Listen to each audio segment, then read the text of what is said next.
Here's a question that breaks most people's brains. The Federal Reserve prints money, trillions of dollars. They create it out of nothing. Just numbers on a computer screen. No gold backing it, no assets backing it, no one deposited anything.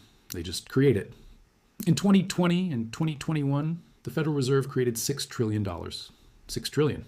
Out of thin air, they didn't mine it, they didn't earn it.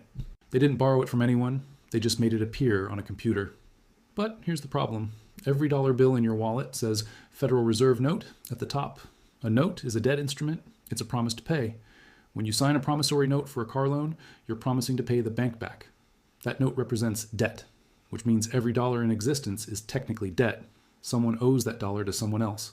So if the Federal Reserve creates dollars out of thin air, and those dollars are debt, who does the Federal Reserve owe the money to? Think about it. They created it from nothing. There was no lender. No one gave them money to lend out. They just made it appear. So who is the creditor? If dollars are debt instruments, and the Fed created them, who does the Fed owe? The answer should be simple, but it's not.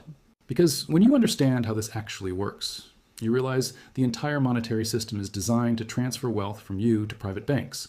The Federal Reserve doesn't owe the money to anyone, but the United States government owes the money to the Federal Reserve, which is owned by private banks, which means your government borrows money that was created from nothing and pays interest on it forever to private banks. And you pay that interest with your taxes. It's the greatest scam in financial history, hidden in plain sight, running for over 100 years. And most people have no idea it exists. This is the story of how money is actually created, who really controls the Federal Reserve, and why the national debt can never, ever be repaid.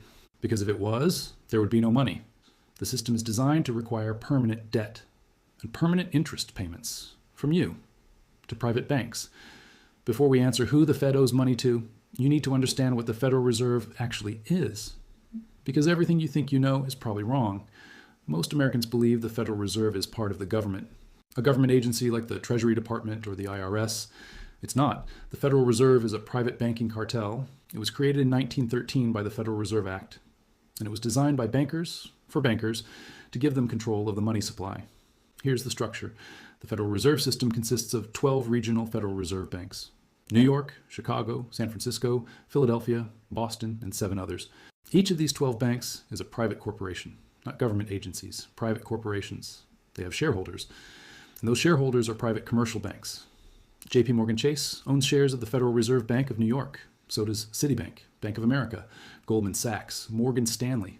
The largest banks in America are literally shareholders in the Federal Reserve. They own it.